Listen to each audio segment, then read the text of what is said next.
What's up YouTube, I'm Mike. Today I'm going to shoot a quick video about growth hormone and see if I can't elicit some of you guys' help with a strange occurrence that I have had pop up. In fact, this may be something that's happened in the past.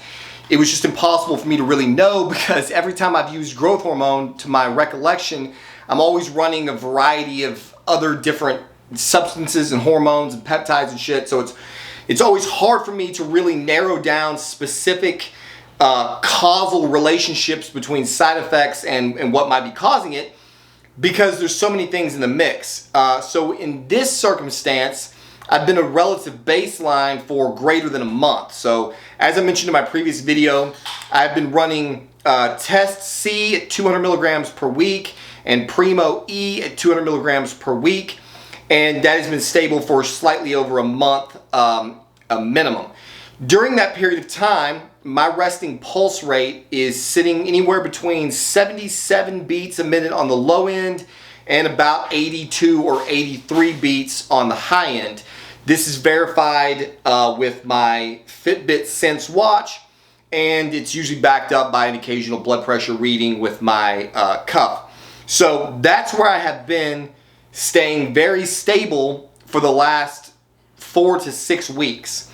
When we got back from this most recent trip with the RV, I decided to get back on the GH. The reason that I went off the GH was purely because I didn't want to deal with the daily injections and having to mix up the vials. The GH I'm using is coming from Qingdao Sigma Chemicals, QSC.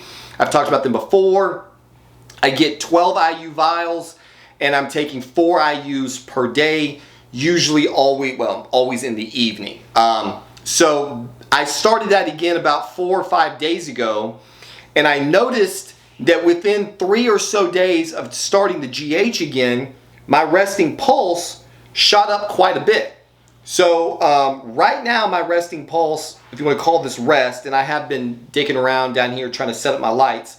This is actually the second time I made this video because I hated the weird lights in the background. I actually don't like this shadow here either. But I digress. My pulse right now standing in front of this camera is 102 beats. Earlier it was at 93 when I was making the video, and it stayed in the middle 90s the entire time I was making the video. So over the course of the last 4 or so days of getting back onto the GH, I have seen a resting pulse rate increase from, we'll call it 80 to generally about 93, as high as 106. Nothing else in my entire regimen has changed. My Arimidex dose has been the same. My hormone injections have all been the same. Everything has been at this baseline. The only thing I can think of that could possibly be causing this is the addition of the GH. Before making this video, I did a short amount of little research looking to see if there's any data about GH causing a resting pulse rate increase, and I did not find that that was the case. In fact, I found a number of studies saying quite the opposite, that it does not have any effect on your pulse. It would somewhat make sense if it did, because GH is typically used for cutting fat. I use it for the anti-aging properties primarily. And so obviously if it's raising your resting metabolic rate, then that would work well with fat cutting. But the thing that is the most bizarre, I don't know if I can get it to recreate now, but right now my pulse is 109. Yesterday I was sitting on the couch when I first noticed this. I was talking to my wife and like, what in the hell is going on with this resting pulse rate? And I got up and I started moving around the house, and rather than my pulse go up, it went down 10 beats per minute. So sitting on the couch, I was hovering around 103, 106. I get up, go to the bathroom, walk around, straightening up stuff on the countertops. I look down and it's down to 93. So I can't think of any good reason why your pulse rate would decrease with activity rather than increase. The only other thing that I could bring to bear, just so you have all of the data, my last injection, my last Primo injection, did not go well. So I've got a little knot here. There's a little redness. I don't know if you can see in the camera. It's a little bit red, and it's swollen, and behind the injection point it is hard. The tissue feels very, very stiff to the touch. I've been getting some scar tissue buildup here, which is why I've been trying to steer clear of pinning these locations. But with this particular brand and bottle of Primo, I have been noticing a lot of pain at the injection point. It took, for the first 4 weeks, I would say, give or take, I was having a reasonable amount of inflammation following my injections. It took about 4 weeks for that to go away. I wasn't terribly concerned with that because the same thing happened when I went on TRT and I started getting pharma grade test C, which I think is in grapeseed oil.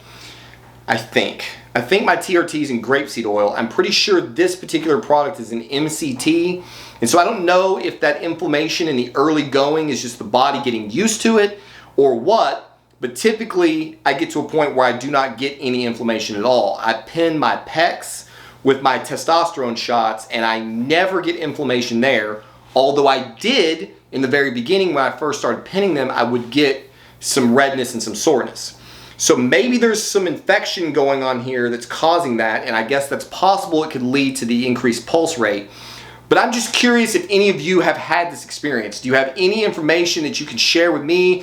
You guys really came through when I had the bad Trin injection and narrowed that down for me. So I'm hoping I can appeal to the audience again and find out what is going on with this pulse rate, because it's 110 beats right now. And obviously, I don't think anyone in their right mind would call this a whole lot of activity that's going on. So please, please, guys, if you can, or gals, in the comment section, let me know if you've had this experience with growth hormone. Is this something that's just germane to the first couple of weeks? Generally, when I start growth hormone, I'll get the lethargy and really not feeling amazing in that first couple of weeks. And then my body seems to get used to it, and then the lethargy goes away.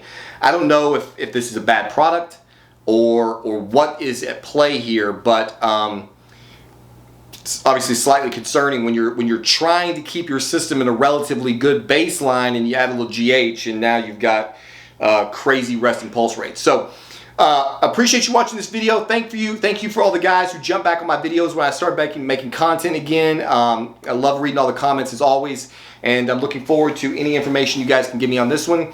And as always, we'll see you on the next one.